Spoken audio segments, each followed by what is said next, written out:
Bonjour à tous. Je m'associe au remerciement de Jean-Pierre Roll, bien sûr, par rapport à notre invitation. Et je m'excuse par avance pour ceux qui ont l'habitude de nous entendre à de multiples reprises. Et vous aurez donc double ration de rôle, comme il y en a qui ont double ration d'autres choses. On en a déjà parlé ce matin, je n'y reviens pas. Moi, j'ai pris le parti d'être très disciplinée, ce qui n'est pas dans mes habitudes. C'est Patrick qui nous a demandé de parler de proprioception et neuroplasticité. Donc, j'ai repris chacun des deux mots. Et je vais progresser par étapes, c'est-à-dire que je vais d'abord juste vous rappeler quelques manifestations de la proprioception et comment sa plasticité peut se manifester au niveau de comportements observables très facilement, comme on l'a fait pendant des années dans notre laboratoire ou dans la vie courante même. Et je vous donnerai 2-3 exemples. Et puis ensuite, on se dirigera vers les zones cérébrales avec de l'investigation plus précise sur le cerveau lui-même. Et je vais m'avancer avec beaucoup de prudence compte tenu de ce que j'ai entendu ce matin, et des spéculations qui doivent être modestes quant aux zones cérébrales impliquées dans les différentes activités. Je prends une définition très large, la plus large possible, qui évidemment regroupe de manière la plus générique tout ce on met sous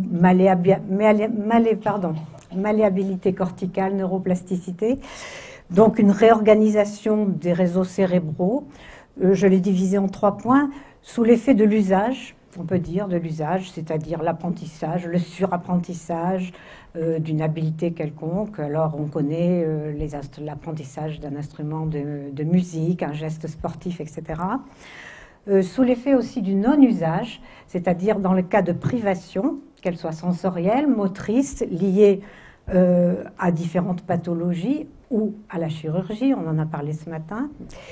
Et puis aussi une plasticité liée à un usage différent des informations qui nous parviennent dans nos centres nerveux. Et notamment, je vais vous donner 2-3 exemples concernant le contexte postural ou le contexte sensoriel ou encore le contexte environnemental.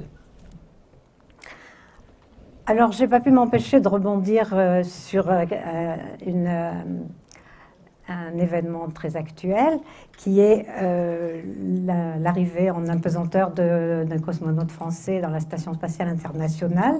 Vous avez tous vu ces images au niveau des actualités. Il s'agit de la mission Proxima organisée par l'ESA avec Thomas Pesquet, le cosmonaute. Et beaucoup d'entre vous le savent, nous avons travaillé pendant 10 ans sur des expérimentations embarquées à bord de la station Mir.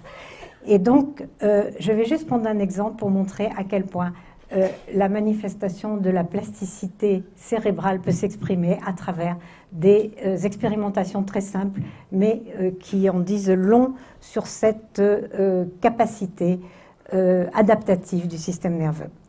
Alors, vous connaissez probablement ces images pour les avoir entendues, décrites, lues, etc. La proprioception, Jean-Pierre vient de vous en parler longuement.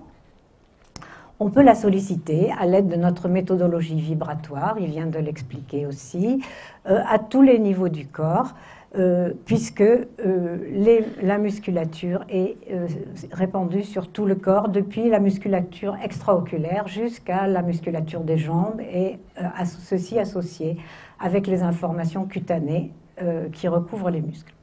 Alors par exemple, je rappelle cet exemple très rapidement, chez un sujet debout en position érigée, on peut obtenir des déplacements orientés de l'ensemble du corps, qui sont mesurables, bien entendu, selon que l'on applique des stimulations vibratoires au niveau de la musculature de la face avant du corps, les jambiers antérieures ici, ou la musculature de l'arrière du corps au niveau des chevilles, les solaires ici.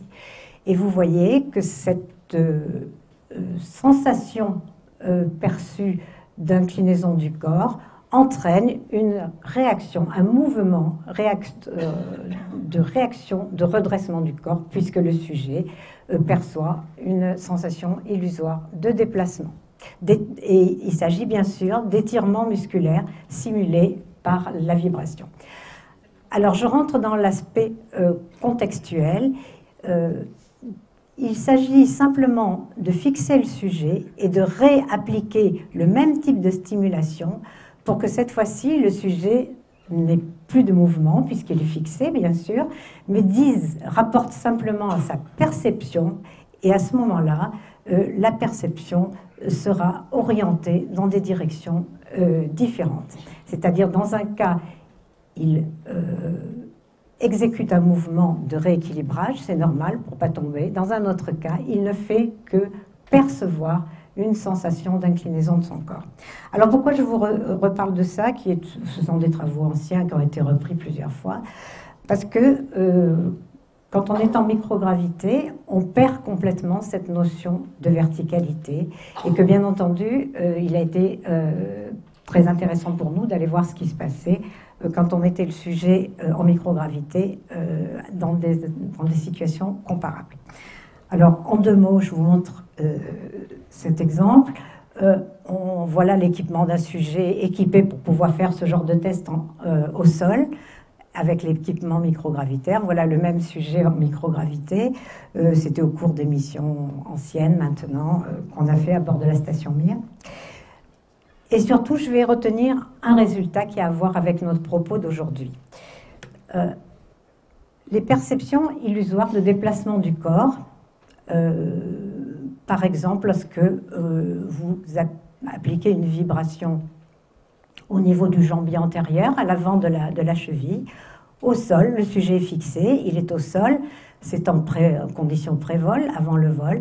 Vous voyez que cette stimulation donne lieu à une sensation d'étirement, d'inclinaison du corps vers l'arrière, et donc le sujet rapporte cette perception illusoire.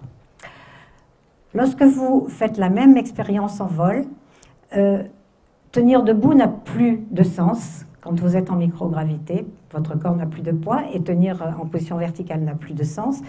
Donc une information proprioceptive, la même que celle-là, en microgravité, est perçue par le sujet comme une élévation du corps le long de l'axe symétrique, vertical.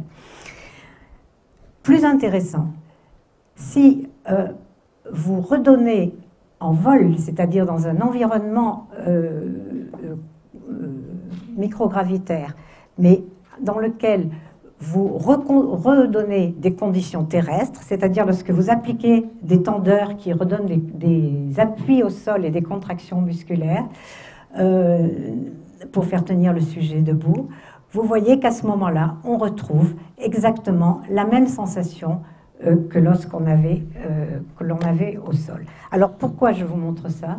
C'est pour montrer que la plasticité dont on va parler, qu'on va aller essayer de voir avec de l'imagerie fonctionnelle, on peut l'observer à un niveau comme ça très simple, si je puis dire. Encore faut-il pouvoir aller dans l'espace, mais à un niveau très simple.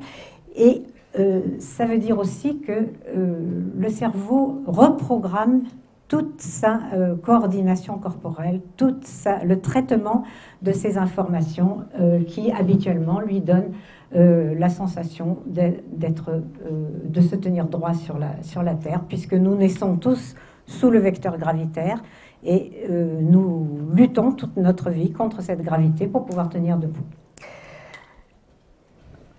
Donc, juste un autre exemple amusant, celui-là, de modification de contexte postural.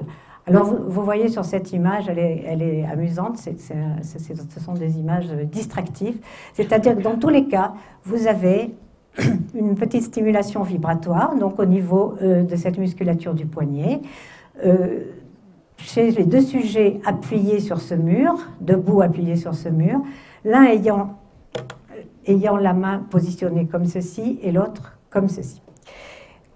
au milieu, vous avez la condition élémentaire avec la main toute seule. En fait, la stimulation dans tous les cas est exactement la même, et la seule chose qui diffère, c'est que dans un cas, le positionnement de la main est différent dans un cas et un autre. Et la seule différence de positionnement de la main permet d'induire des illusions de déplacement du corps de direction opposée chez les deux sujets. J'ai toutes les mains occupées, là, je ne sais plus comment faire. Chez les deux sujets. Vous voyez qu'ici, le sujet sent un déplacement vers l'avant, alors qu'ici, il sent un déplacement vers l'arrière, alors qu'il est exactement dans la même position, hormis sa main. Donc, un contexte postural aussi simple, une variation de contexte postural aussi simple que celui-là est capable de donner des perceptions, de modifier les perceptions que le sujet a de la position de son propre corps. Plasticité, là encore. D'ailleurs, si vous appliquez cette stimulation au niveau d'un poignet d'une main toute seule, à ce moment-là, le sujet ressentira un déplacement illusoire de sa main, uniquement. Dernier exemple très amusant qu'on raconte toujours, ça fait bien rire les étudiants dans les amphis. Jean-Pierre a parlé tout à l'heure de la vibration du biceps. Vous voyez là, si vous appliquez une vibration au niveau du biceps, tout seul, le sujet a la sensation que son bras s'ouvre de cette façon. Mais si vous ajoutez un contact tactile, c'est-à-dire que si le sujet tient le bout de son nez, on appelait ça Lackner qui avait décrit cette expérience, mais si le sujet touche le bout de son nez, il ajoute à sa sensation proprioceptive, à ce message proprioceptif, un message tactile en touchant son nez. Et donc, il perçoit cette fois-ci que son nez s'allonge, puisque la combinatoire de ces deux informations proprioceptives et tactiles donne un décodage différent des deux messages, différent de la façon dont ils seraient décodés s'ils étaient appliqués différemment l'un et l'autre. Dernière image amusante, après on reviendra dans le hard du sujet. Même chose chez ce sujet assis, vous voyez si... Ah pardon, excusez-moi. Ce sujet assis, avec les jambes pendantes, si on applique une vibration au niveau des ischio-jambiers, là derrière, le sujet va rapporter une perception illusoire de déplacement de sa jambe. Si le sujet, de manière plus amusante, est assis sur un siège qui peut être soit fixé, soit sur roulette, le sujet le sait. Il sait que son siège est fixé ou sur roulette. Si le siège est fixé et qu'on applique deux vibrations simultanées au niveau de l'ischio-jambier et au niveau ici de la cheville, du jambier antérieur au niveau de la cheville, deux sensations d'extension qui donnent au sujet la sensation de s'appuyer sur le fond de son siège. Mais si vous mettez des roulettes, à ce moment-là, la perception se transforme en mouvement et le sujet ayant la sensation de s'appuyer fortement contre son siège va appuyer sur son pied et ses pieds sur ses jambes et va donc faire déplacer le siège avec son corps. Et donc, on peut parler, cette fois-ci, d'un contexte cognitif différent, puisque finalement, le sujet sait qu'il est sur un siège fixe ou mobile et qu'à ce moment-là, la lecture qui sera faite par le système nerveux de cette information, de ces messages proprioceptifs combinés, sera différente. Donc, la plasticité qu'on va chercher au niveau des réseaux nerveux, on peut l'observer à partir de manipulations de ce type. Et ça montre bien à quel point on peut dire de manière, sans se priver d'être un petit peu général, que tout est possible finalement pour peu qu'on sache rentrer dans le système de manière pertinente et intelligente. Alors revenons à ce qui nous occupe et à nos exemples de réseaux nerveux impliqués dans la plasticité et comment le démontrer, et en particulier en ciblant la proprioception, puisque c'est notre angle d'approche. Alors cette image, juste pour pour vous dire, elle veut dire simplement que quand vous voyez ces deux personnes immobiles, alors dans un cas il s'agit d'une statue, donc vous regardez comme une statue et ça ne vous dérange pas de la voir, vous la voyez immobile et ça ne vous pose, je pense, comme à personne, aucun problème. Vous en admirez les qualités esthétiques, si tant est qu'elles vous plaisent. Et à côté, vous savez, ces espèces de clowns de rue qui sont non pas des objets, mais des sujets, et dont le défi est de ne pas bouger pendant très long. Et on est dérangé, j'ai interpellé, dérangé quand il y a ces personnages dans les rues, on les regarde et on attend le moment où ils vont bouger, où ils vont passer d'un pied sur l'autre, etc. Le mouvement est notre marque de vie, je dirais. Ça bouge toujours dans le corps humain. L'œil bouge en permanence. Notre posture bouge en permanence. Et la proprioception est associée de très près avant, pendant et après ce mouvement. Alors, lorsqu'on prive de mouvement, il y a différentes raisons. On ne va pas y revenir, il y en a beaucoup. Bon, j'ai remis cet exemple que vous connaissez tous, qui était ce fameux monsieur qui avait été greffé des deux bras après un accident qui lui avait sectionné les deux mains et les deux avant-bras, enfin les deux mains plutôt. Et donc il s'agit cette fois-ci d'une privation de mouvement traumatique, hein, c'est le moins qu'on puisse dire. Et vous vous souvenez de ces expériences qui ont donné, il y en a eu d'autres ensuite, où l'on voit à ce moment-là, sur les cartes corticales et sur l'homoncule tel qu'il est classiquement décrit, le déplacement des zones de projection lorsque on demandait à ce sujet, juste après l'amputation, vous voyez la place des zones corticales attribuées au doigt, lorsqu'on demandait au sujet, de faire un mouvement des mains, qu'il ne pouvait pas faire, mais son intention de le faire. Et ensuite, ce sujet a été greffé des deux mains, je ne sais pas si vous vous souvenez, ça avait fait grand bruit. Bon, ce sujet a été greffé des deux mains, et vous voyez le déplacement des zones corticales animées lorsque on demandait au sujet de bouger ses mains, qui se déplacent après la greffe, c'est-à-dire après avoir réinnervé cette partie qui était manquante. Et ensuite, vous voyez ici la zone intermédiaire correspondant à la période entre ces deux états. Alors, c'est un exemple un petit peu extrême, mais bon, c'était juste pour rappeler qu'évidemment, dans certains cas traumatiques, on peut quand même, et ça a permis quand même de montrer qu'il y avait des possibilités, même dans des cas comme ça très extrêmes, d'intervenir. Et avec ce que nous a dit Hugues Dufaux ce matin, on peut penser qu'on ira encore très loin, on peut aller très loin dans ce domaine. Alors, s'agissant cette fois-ci d'immobilisation, de privation de mouvements thérapeutiques, alors vous voyez qu'on peut, depuis des années, on immobilise des sujets, et vous le savez si vous êtes thérapeute vous-même, dans toutes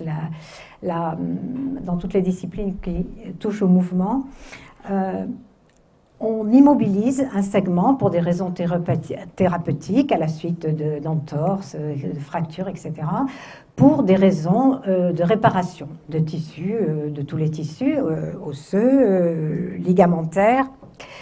Et on met des orthèses d'immobilisation. Alors, quand on fait ça, on prive évidemment le système nerveux de sa fonction motrice, c'est-à-dire on prive de l'exécution du mouvement pour ces mêmes raisons thérapeutiques, parce qu'il faut laisser le temps de la réparation, mais on prive aussi le sujet, et donc le système nerveux du sujet, de sa fonction sensible, c'est-à-dire qui donne la connaissance du mouvement tel qu'on vient de le décrire largement avant moi. Le sujet qui est immobilisé ne peut plus faire le mouvement, mais il ne peut plus le sentir non plus. Donc, la question qu'on s'est posée, à la suite de tous les travaux qu'on avait pu faire sur la proprioception pendant des années, la question qu'on se posait, c'était est-ce que cette absence d'afférentation provoquée par l'immobilisation thérapeutique, donc ce qu'on appelait une hypoafférentation, puisqu'il y a toujours un petit peu d'afférentation, enfin il y en a toujours, d'ailleurs pas un petit peu, il y en a toujours, mais la privation de mouvement qui fait vraiment baisser considérablement le niveau d'afférentation, est-ce que cette privation d'afférentation proprioceptive créée par la privation de mouvement, est-ce qu'elle peut entraîner des modifications des réseaux corticaux qui sont impliqués dans la représentation du corps et dans la motricité volontaire. Alors on va être très prudent sur les réseaux, mais enfin disons qu'il y en a quand même qui sont directement impliqués là-dedans. Et du coup, est-ce que chez ces sujets, lorsqu'on les soumet à des rééducations de longue durée, est-ce que finalement ils ont bien sûr une ankylose au niveau périphérique, au niveau de leur handicap, mais est-ce qu'il n'y aurait pas, elle ne serait pas associée à une ankylose cérébrale, entre guillemets, ça veut dire que, est-ce que la privation de ces afférences n'entraînerait pas de manière très, très rapide des modifications des réseaux nerveux, de ces réseaux nerveux impliqués dans le mouvement. Du coup, l'idée, c'est de réduire ou d'empêcher ces altérations en donnant, grâce aux méthodologies que vous commencez à connaître, puisqu'on en a déjà parlé, en donnant au sujet une réalité kinesthésique, proprioceptive et tactile augmentée pendant cette période d'immobilisation. Et on a monté un protocole avec les deux méthodes expérimentales qui viennent de vous être décrites précédemment.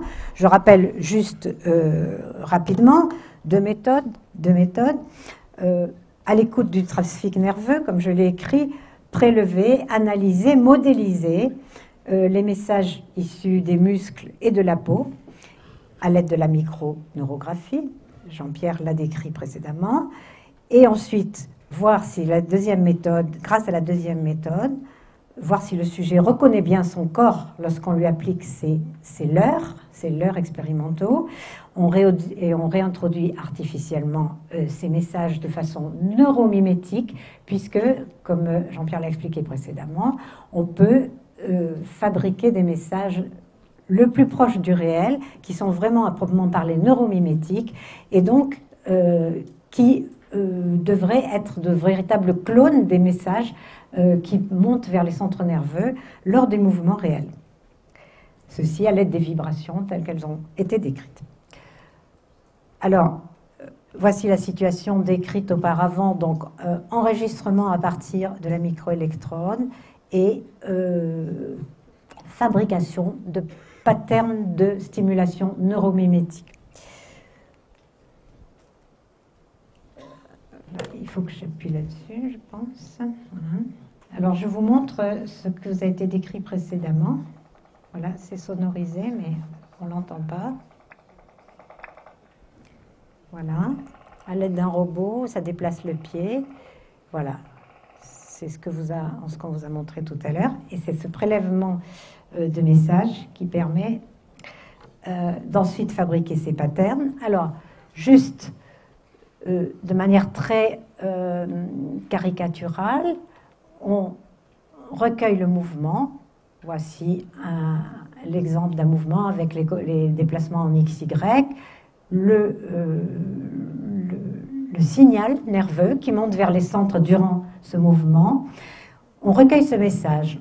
On pilote ensuite un vibrateur mécanique à l'aide de ce message, avec les mêmes caractéristiques que ce message. Et vous voyez que chez un sujet, lorsqu'on le réinjecte chez un sujet immobile, qui ne bouge pas, eh bien, on recueille exactement les deux messages bleus, celui-ci et celui-ci, sont totalement comparables. Donc, on a bien un véritable leurre qui est capable d'être décodé par le sujet comme un message réel. Voilà l'exemple de la stimulation tel qu'on en a parlé, je n'y reviens pas. Donc l'idée, c'est d'animer virtuellement le corps en vue d'une rééducation neuromimétique. Et là, on aborde quelque chose un petit peu clinique, c'est-à-dire qu'on a monté cette expérimentation à l'époque pour apporter la preuve qu'on intervenait bien au niveau des réseaux centraux nerveux, mais que aussi on pouvait envisager ça comme outil de rééducation. Alors on a fabriqué, je passe rapidement, on a fabriqué une orthèse à retour sensoriel propriotactile avec une fonction thérapeutique double. Il s'agissait d'immobiliser le segment corporel et en même temps d'entretenir les structures nerveuses impliquées dans le mouvement. Alors voilà l'orthèse telle qu'on l'a fabriquée. Voilà un exemple pour un sujet puisqu'elles ont été fabriquées sur chaque sujet. Voilà l'hypothèse reformulée. Alors, à l'intérieur de l'orthèse se trouvent 3 petits vibrateurs qui permettent de simuler, lorsqu'on les active, ensemble ou de manière combinée, des mouvements de la main, de flexion-extension, d'ouverture de la main, et des petites matrices tactiles qui permettent aussi de donner des sensations tactiles qui accompagnent le mouvement d'une manière générale. Pilotage neuromimétique des vibrateurs et de la matrice tactile, sensation donc de mouvement de la main pendant l'immobilisation et maintien de l'intégrité des structures cérébrales avec notre questionnement qui était celui-ci. Donc il fallait aller voir dans les régions cérébrales les plus directement impliquées, on va dire, si on voyait des différences chez des sujets traités pendant l'immobilisation avec cette méthodologie ou non traitée. Alors on a utilisé de l'imagerie fonctionnelle, avant et après l'immobilisation des sujets, et les tests qui étaient faits pendant ces enregistrements d'imagerie consistaient à faire des petits mouvements calibrés entre deux butées. Et puis, le sujet, d'autre part, devait recevoir des stimulations tactiles. Alors, nous avons testé 2 groupes de sujets, immobilisés pendant 5 jours. J'insiste, c'est très peu, 5 jours, hein, c'est une petite semaine, c'est une semaine de travail, en principe.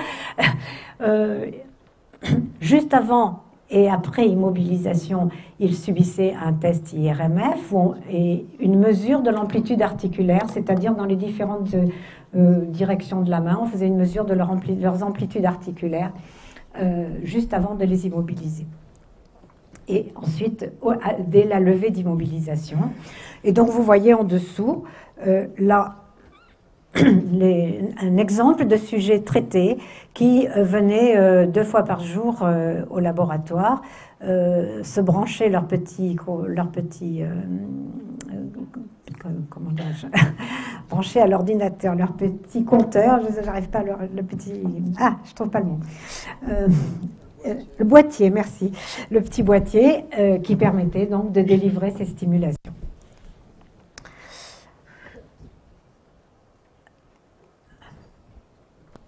J'ai l'habitude de montrer ces images, je m'excuse d'ailleurs pour ceux qui les ont déjà vues, mais 2 sujets pour expliquer le résultat. Le traitement par retour sensoriel nous a montré qu'il était susceptible, dans une durée de temps extrêmement courte, de préserver l'intégrité des réseaux nerveux que nous avions et corticaux que nous avions interrogés et analysés. Alors, vous voyez là 2 sujets, le sujet 1 et le sujet 2, avant immobilisation, après immobilisation. Dans le premier cas, le sujet 1, l'immobilisation s'accompagnait de délivrance de stimulation et de mouvement, donc de perception de mouvements illusoires pendant chaque jour, pendant 5 jours, alors que ce sujet-là ne recevait rien du tout. Il était muni de son orthèse et il la gardait pendant 5 jours et il continuait à mener sa vie avec son orthèse un peu lourde. J'ai oublié de dire qu'elles étaient thermoformées sur chaque sujet et très fermées par rapport, évidemment, à ce qu'on utilise maintenant pour les immobilisations thérapeutiques, c'est-à-dire qu'elles étaient vraiment fermées depuis les mains jusque-là. Donc le sujet ne pouvait vraiment pas bouger. Ils étaient très bien payés. Voilà pour les deux sujets. Alors bien sûr, voilà sur l'ensemble de la population. Voilà des sujets immobilisés et non traités.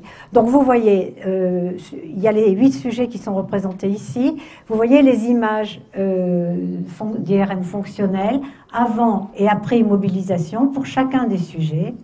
Et vous voyez que dans tous les cas, vous avez pour une différence considérable entre avant et après immobilisation au niveau de l'image enregistrée et dans les zones enregistrées. Alors, je m'empresse de dire, compte tenu de ce qu'on a entendu ce matin, qu'on s'est intéressé à un certain nombre de zones, que bien entendu, forcément avec des a priori, on est allé dans les zones réputées recevoir ces messages proprioceptifs et cutanés qui sont les plus centralement impliqués là-dedans, bien sûr. Et on ne s'est pas promené dans tout le cerveau, puisqu'on n'est quand même pas allé comme Hugues Dufaux avec notre scalpel à l'intérieur. Donc voilà, donc vous voyez, alors le gradient de couleur indiquant que non seulement il y avait une réduction de cette activité, non seulement de manière extensive, mais aussi de manière intensive, puisque le gradient de couleur montre les modifications d'intensité au niveau de l'effet bol.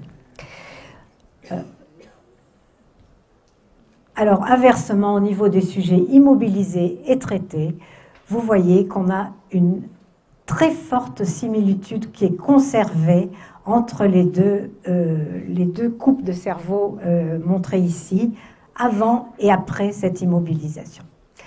Alors, il faut bien noter que les sujets étaient immobilisés 5 jours, c'est-à-dire du lundi matin au vendredi après-midi, soir, dans la soirée, et que c'est une période extrêmement courte.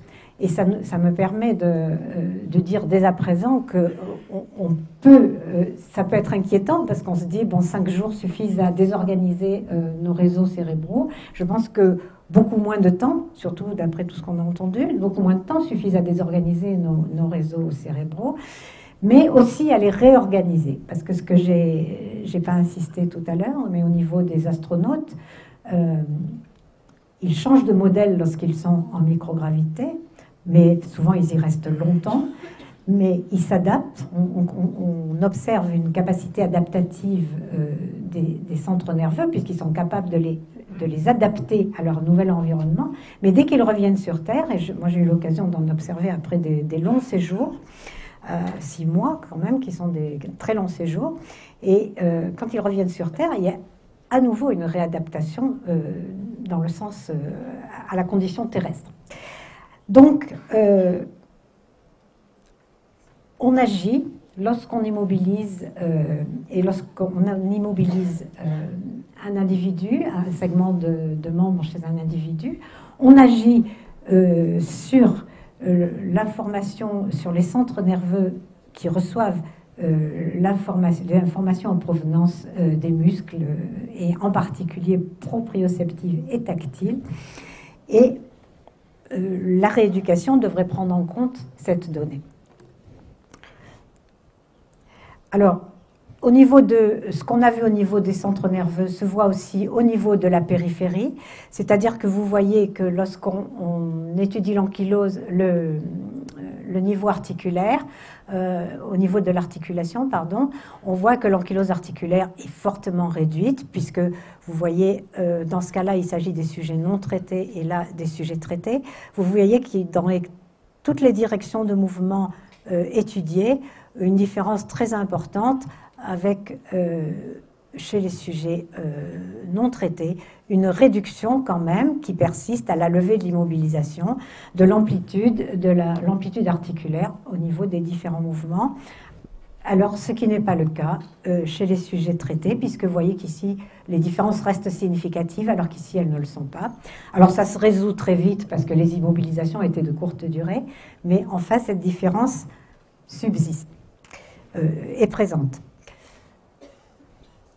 Là, il s'agit des zones, juste pour parler des zones qu'on a étudiées, et juste pour montrer que ces effets que je vous ai montrés chez les sujets au niveau, avec les images d'IRM fonctionnelles, se retrouvent dans chacune des zones qu'on a étudiées plus précisément, qui sont des régions d'intérêt, on appelle ça des régions d'intérêt, qui sont comme les aires sensorimotrices primaires, le pariétal, l'aire motrice supplémentaire, la région prémoteur dorsale, etc.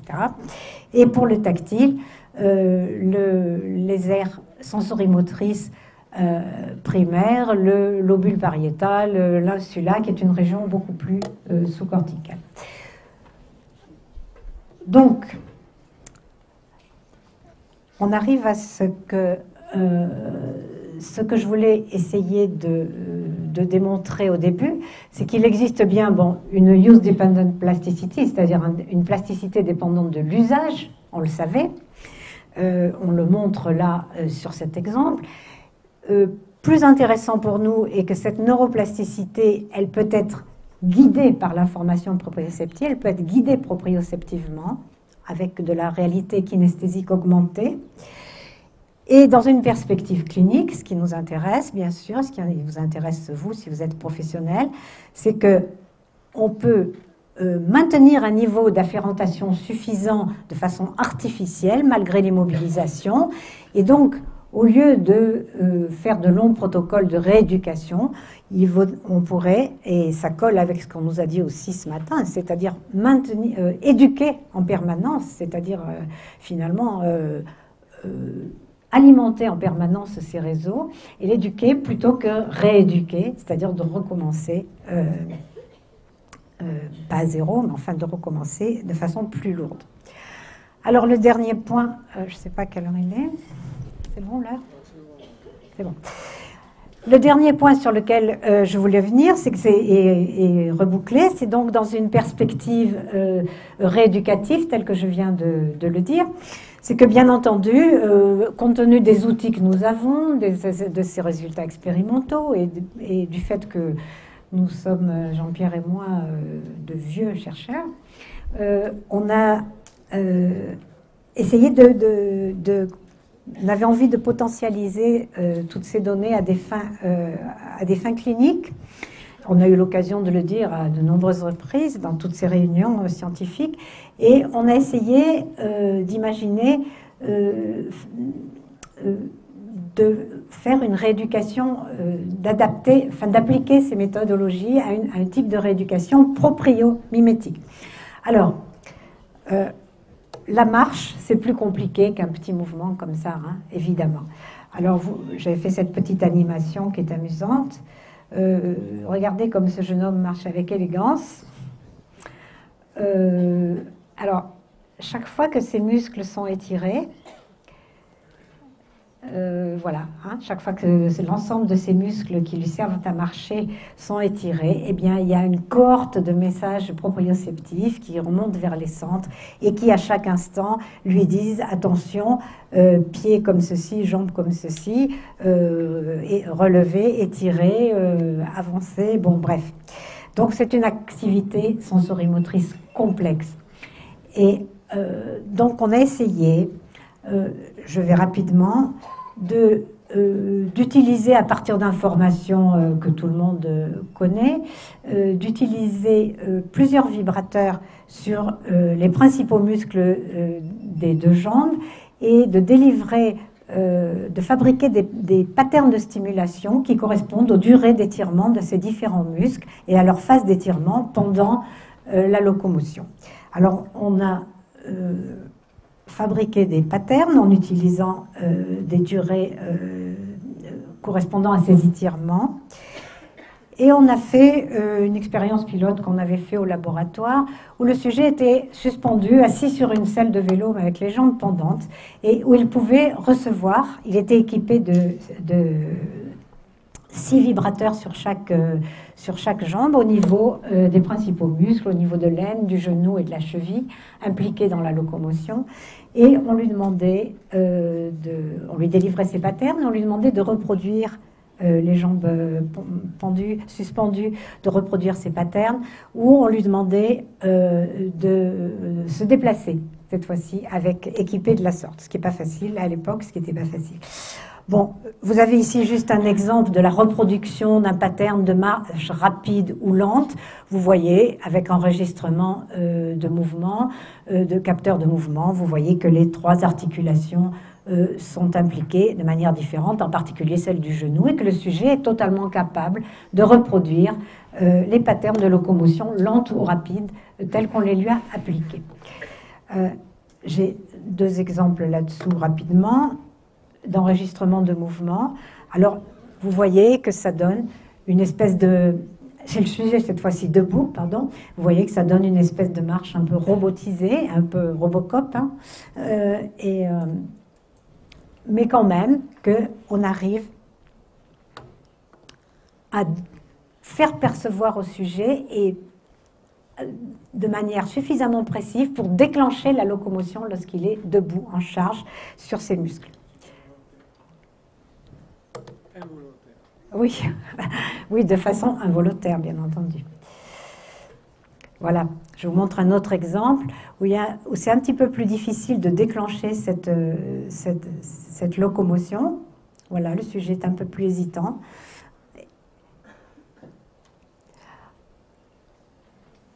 Voilà, bon, ce sont 2 illustrations juste pour... Alors après, si vous voulez, on a progressé parce que c'était un premier travail qu'on avait fait et on a cette fois-ci fabriqué des patterns neuromimétiques en tenant compte de manière beaucoup plus précise, en se servant du modèle tel que Jean-Pierre vous en a parlé précédemment, qui nous permet de fabriquer des patterns tels qu'on les souhaite. Et avec ces patterns, on a fabriqué avec la société Technoconcept un outil qui permet donc, je vais vous montrer de manière plus précise, voilà, qui est cette fois-ci alors beaucoup plus moderne et qui permet d'équiper le sujet avec des vibrateurs sans fil, cette fois-ci, vous voyez ici, qui permet de traiter le sujet de manière alitée, pour des patients qui sont encore alités et de façon à écourter la rééducation au plus possible. Je vous montre sur l'image suivante. Vous avez une situation alitée, une situation proche de la position érigée où le sujet ne peut pas encore être debout, mais du coup, il commence à pouvoir ressentir la locomotion dans l'ensemble de ses muscles des jambes. Et puis après, ensuite, en charge, lorsque le sujet commence à être debout. Donc, ce système permet de stimuler le système nerveux de façon propriomimétique, en faisant ressentir le mouvement, mais en le faisant, en l'initiant, c'est-à-dire que finalement, on a ici une transformation perceptivo-motrice, c'est-à-dire qu'on est loin de la réaction sensorimotrice, je te tape sur le genou et tu lèves la jambe, c'est-à-dire que je ressens un mouvement complexe de déplacement de mon corps et du coup, cette perception est capable à son tour d'initier le mouvement de façon involontaire. Donc, on peut accompagner enfin le traitement de pathologies qui altèrent de façon durable les capacités de marche. Donc, ce que j'ai voulu juste montrer, c'est que la neuroplasticité existe. On a pu la vérifier à l'aide des méthodologies modernes, comme l'imagerie fonctionnelle. Mais c'est surtout que, c'était la question que je posais ce matin à Hugues Dufaux, c'est qu'on se dit qu'il y a probablement un potentiel énorme au niveau cérébral qui fait que la rééducation, et là je reviens un peu aux préoccupations cliniques, ce qui fait que ce qu'on appelle la rééducation est probablement beaucoup plus riche et sans mauvais procès, plus riche que celle qu'on utilise souvent dans tous les centres de rééducation, parce que on ignore, c'était aussi le sens de ce que disait Hugues ce matin, c'est-à-dire on ignore finalement souvent cette possibilité. Elles sont énormes, mais on ignore et on ne sait pas comment les mettre en évidence.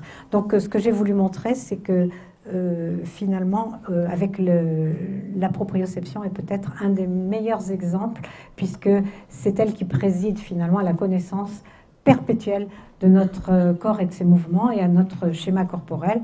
Et donc, finalement, c'est ce qui nous dit à chaque instant l'état de notre corps. Et si c'est malléable et flexible, tant mieux, parce que c'est éminemment mouvant. Je vous remercie.